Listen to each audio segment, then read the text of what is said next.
Welcome to stock study. এই ভিডিওতে আমি দু তিনটি স্টক আপনাদের সঙ্গে ডিসকাস করব। তার মধ্যে একটা স্টক আমি আগে আপনাদের সঙ্গে শেয়ার করেছিলাম, যে স্টকটার নাম হচ্ছে ভোল্টাস। এছাড়াও বাকি দুটো স্টক আমি আপনাদের সঙ্গে শেয়ার করব, যে দুটো স্টকের এখান থেকে একটা ভালো মুভমেন্ট পজিশনাল বেসিসে আপনি দেখতে পারেন। স্টক দুটো আপনি আপনার ওয়াচ লিস্টে রাখতে পারেন এবং ডিটেলস লজিক আমি এই ভিডিওতে আপনাদের সঙ্গে শেয়ার। ভোল্টাসের ক্ষেত্রে যদি দেখি, ভোল্টাস আমি আপনাদের সঙ্গে ডিসকাস করেছিলাম, শেয়ার করেছিলাম 1380-85 লেভেল থেকে।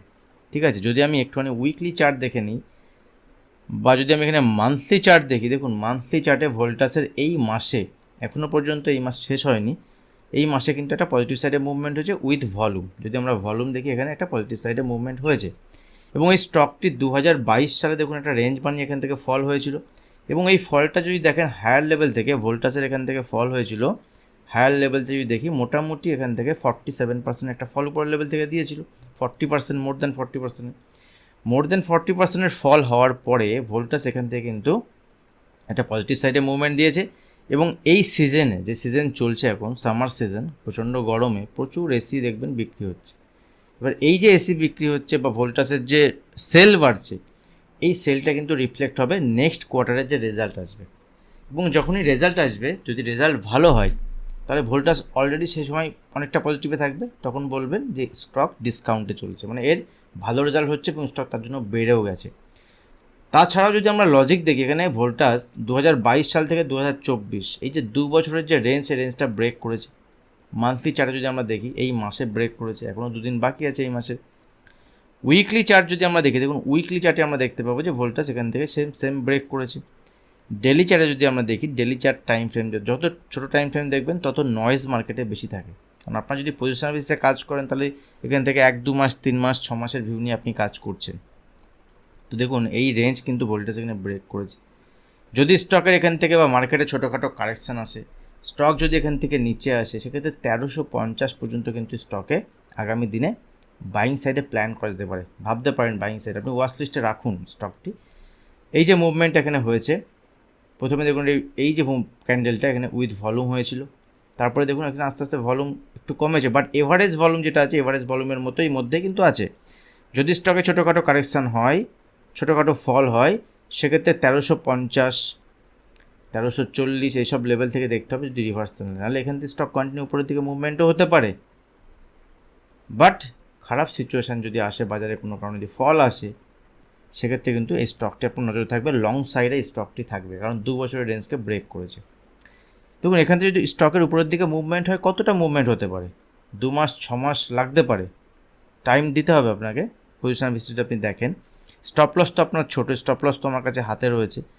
তো সেক্ষেত্রে আমরা এখান থেকে রেঞ্জ দেখে নেব। দেখুন এখান থেকে যদি আমরা রেঞ্জ দেখি, তাহলে এই যে স্টকের এখান থেকে ফল হয়েছিল, এটা মোটামুটি 44%, এবং যদি আমরা প্রাইস ওয়াইজ দেখি, তাহলে মোটামুটি 600 পয়েন্ট, 550 থেকে 600 পয়েন্টের ফল হয়েছিল। এবার এই স্টকটি যদি আমরা এখান থেকে 550 থেকে 600 পয়েন্ট এখান থেকে প্রজেক্ট করি উপরের দিকে, তাহলে কিন্তু স্টকটার উপরের দিকে যে রেঞ্জ আসছে, মোটামুটি 1900 কাছাকাছি আসছে। ঠিক আছে, তো স্টকটি এখান থেকে 1900 থেকে 2000 লেভেল পর্যন্ত দেখাতে পারে, সেটা একটু টাইম লাগতে পারে, কিন্তু পজিশনাল বেসিসে স্টকটি কিন্তু ভালো লাগছে। ঠিক আছে, নেক্সট যে ইম্পর্টেন্ট স্টক, সেটা হচ্ছে মাদারসন সুমি। দেখুন অটো সেক্টরে একটা মুভমেন্ট আমরা পজিটিভ সাইডে দেখেছি এবং বিভিন্ন অটো যে স্টক আছে, তাদের মধ্যে মারুতি, তাদের মধ্যে M&M, এই স্টকগুলোর খুব ভালো মুভমেন্ট আছে, মাহিন্দ্রা অ্যান্ড মাহিন্দ্রা। এবার এই স্টকটিকে যদি দেখি, এই স্টকটা এটা হচ্ছে উইকলি চার্ট, আর এই স্টকটা এটা হচ্ছে মান্থলি চার্ট। মান্থলি চার্টে দেখুন স্টকটি 2017 সালের যে হাই ছিল 121, 122, নিচে এসছে করোনার পিরিয়ডে, স্টকের প্রাইস চলে এসেছিল 27 টাকা, এখান থেকে 30 টাকা। এখান থেকে স্টকের 2021 সালে যখন র্যালি আসে বাজারে, সেখান থেকে স্টকটি 132 টাকা যায় এবং এখনও পর্যন্ত স্টক যদি মান্থলি বেসিস দেখি, এই মাসের সেই লেভেলকে এখানে ব্রেক করেছে। কিন্তু এখানে ব্রেকআউট তো আগেও হয়েছিল, বাট মান্থলি ক্লোজিং কিন্তু স্টকে হয়নি, যার ফলে স্টকের এখানে উপরের দিকে মুভমেন্ট আমরা সেভাবে দেখতে পাইনি। এইবারে দেখুন এই স্টকটি যদি আমরা দেখি 2017 সালের ব্রেকআউট হয়েছে, 2021 সালের ব্রেকআউট, মানে এখান থেকে প্রায় 7-8 বছরের যে ব্রেকআউট লেভেল, তার উপরে গিয়ে এখানে মান্থলি চার্ট যদি ক্লোজ দেয়, স্টকটা কিন্তু এখান থেকে একটা ভালো মুভমেন্ট উপরের দিকে দেখাতে পারে এবং খুব কম সময়, সেটা হতে পারে 6 মাস 1 বছর, কারণ পজিশনাল বেসিস যখন আপনি দেখছেন এবং স্টকের দাম হচ্ছে 131 টাকা, এখন দাম 131 টাকা, এখান থেকে নিচে এলে সাপোর্ট থাকবে 120 টাকা 22 টাকা এইসব লেভেলে দেখা যেতে পারে, এবং এই স্টকটিতে আপনি আপনার ওয়াচ লিস্টে রেখে কাজ করতে পারেন। এবং যদি আমরা এই স্টকটা দেখি, দেখুন প্রাইস রেঞ্জ যদি দেখি, এখান থেকে আমরা এই রেঞ্জটা মোটামুটি 95 পয়েন্ট, 95 পয়েন্ট, 77%। তো এখান থেকে তো 77% হবে না, বাট এই 95 পয়েন্টের একটা প্রজেকশন কিন্তু আপনি এখানে করতে পারেন, দেখতে পারেন। এবং যদি আমরা এখানে দেখি, তো দেখুন এখান থেকে যদি আমরা প্রজেক্ট করি এই ব্রেকআউট লেভেল থেকে, তাহলে উপরের দিকে আমার টার্গেট দেখাচ্ছে কত, এখানে উপরের দিকে আমার টার্গেট দেখাচ্ছে 215 টাকা। তো 200 থেকে 215 টাকা মুভমেন্ট। এবং যদি পার্সেন্ট ওয়াইজ ক্যালকুলেশন করি, এই মুভমেন্ট যদি এই লেভেল থেকে দেখি, তাহলে মোটামুটি এখান থেকে 70% একটা পজিটিভ রিটার্ন স্টক দিতে পারে। স্টকটির উপরে আপনারা নজর রাখতে পারেন, ঠিক আছে। স্টকটি ভালো লাগছে এবং মাল্টি ইয়ার ব্রেকআউট। আমি আপনাদের সঙ্গে একটা একটা ভিডিও শেয়ার করেছিলাম কয়েকদিন আগে, যেখানে শেয়ার করেছিলাম যে বাজারের আপনি কীভাবে মাল্টি ব্যাগার স্টক চুজ করতে পারেন। এটা নো ডাউট মাল্টি ব্যাগার স্টক ওরকম ব্যাপার নয়, মানে এটা মাল্টি ব্যাগার স্টকের মধ্যে পড়ে না। মাল্টি ব্যাগার স্টকের মধ্যে আমার রেঞ্জ ছিল। তো স্টকের একটা পজিটিভ সাইডে এখান থেকে মুভমেন্ট আমরা দেখতে পারি, যেখানে 6 মাস 1 বছর সময়ও লাগতে পারে। 6 মাস 1 বছর যদি আপনার 70% রিটার্ন হয়, সেক্ষেত্রে আপনি স্টকটিকে অ্যানালিসিস করতে পারেন, দেখতে পারেন, ওয়াচ লিস্টে রাখতে পারেন। কোনো বাইং সেলিং রিকমেন্ডেশন তো আমি করছি না এই ভিডিওতে। তো ভোল্টাস শেয়ার করলাম আপনাদের সঙ্গে মাদারসন সোমি। আর একটা অটো স্টক, যে স্টকটা আমি আপনাদের শেয়ার করবো, সেটা হচ্ছে অশোক লেল্যান্ড। দেখবেন বাজারে অনেক শেয়ার চলেছে, বাট এই অশোক লেল্যান্ড শেয়ারটা কিন্তু সেভাবে চলেনি। রেঞ্জ বানিয়েছিল, এখানে রেঞ্জ বানিয়ে ব্রেকআউট হয়েছে, নিচে সাপোর্ট নিয়েছে। এবং যদি মান্থলি চার্টে দেখি, এখানে দেখুন অনেকটা টাইম 2017 সালের যে রেঞ্জ ছিল, এই 2017 যে হাই, ফার্দার 2022 সালের যে হাই, সেম লেভেলে। এবং স্টক এখানে ব্রেকআউট হয়েছে। ব্রেকআউট হওয়ার পরে দেখুন উপরের লেভেলে যদি আমরা দেখি, তাহলে অনেক দিন হয়ে গেল যেটা একটা রেঞ্জ বানিয়েছে, 1 2 3 4 5 6 7 8 9 10টা 10 মাস, মানে এখানে মান্থলি ব্রেকআউট হওয়ার পরে 10 মাস সময় কাটিয়ে দিয়েছে। এখনও পর্যন্ত স্টকের কিছু হয়নি উপরের দিকে, ঠিক আছে। এখানে যদি আমরা ভলিউমকে অ্যাড করে নিই একটুখানি, দেখুন এখানে যদি আমি ভলিউমকে অ্যাড করি, তাহলে ভলিউমে দেখা যাচ্ছে এখানে দেখুন ভলিউম অ্যাড হয়েছিল মান্থলি বেসিসে, এখানেও কিন্তু ভলিউম অ্যাডিশান হয়েছে।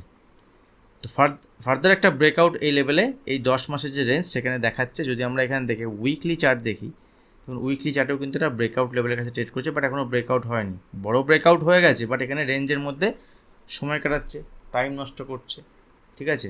পেশেন্স যাদের নেই তাদের এখান থেকে বের করছে। তো এই স্টকটা আপনি নজর রাখতে পারেন। এখানে সিম্পল খুব বড় স্টপ লস থাকবে না, 170 175 স্টপ লস বলবো না, এই লেভেলের কাছে এলে আবার সেখানে ছোটোখাটো কোয়ান্টিটিতে বাইং অপরচুনিটি দেখতে পারেন।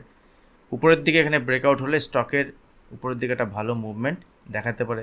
যদি অশোক লেল্যান্ডকে আমরা প্রজেক্ট করি, যে লেভেল থেকে এখানে স্টক অনেক দিন ধরে টাইম কাটিয়েছে, সেই লেভেলটা যদি আমরা এখানে প্রজেক্ট করি, তাহলে এটাকে দেখতে পাবো। দেখুন আমি এখান থেকে আবার প্রাইস রেঞ্জ আপনাকে শেয়ার করছি, যে প্রাইস রেঞ্জ আমি আপনাদের একটু আগে দেখালাম। তো এই প্রাইস রেঞ্জ যদি আমরা এখান থেকে প্লট করি, দেখুন এখান থেকে মোটামুটি এটা 118 পয়েন্ট, ঠিক আছে। তো ওই 118 পয়েন্টের মুভমেন্ট যদি এখান থেকে উপরে হয়, তাহলে অশোক লেল্যান্ডের এখান থেকে টার্গেট দেখাচ্ছে 270 টাকা।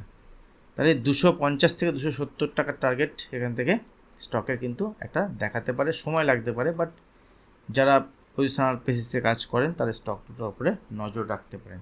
আর ভোল্টাস তো আমি আপনাদের শেয়ার করলাম, 3টে স্টক আমি আপনাদের সঙ্গে শেয়ার করলাম। আপনারা ওয়াচ লিস্টে রাখুন, দেখতে থাকুন, অ্যানালিসিস করুন। অ্যানালিসিস করার পর যদি মনে হয়, সেক্ষেত্রে আপনি আপনার পজিশন এখানে বানাতে পারেন। আর যদি ভিডিও ভালো লাগে, অবশ্যই ভিডিওতে লাইক করুন। আপনি লাইক করছেন মানে সাপোর্ট করছেন। এই ধরনের ভিডিও ভালো লাগছে আপনাদের, সেটা ইউটিউবকেও জানান লাইকের মাধ্যমে। কমেন্ট করুন, আমাকে বলুন কেমন ভিডিও আপনারা চাইছেন আর ভিডিও কেমন লাগছে। সেক্ষেত্রে আগামী দিনে আরও ভিডিও এরকম আসতে থাকবে। আজ ভিডিও এখানে শেষ করছি, দেখা হবে নেক্সট ভিডিওতে। ধন্যবাদ।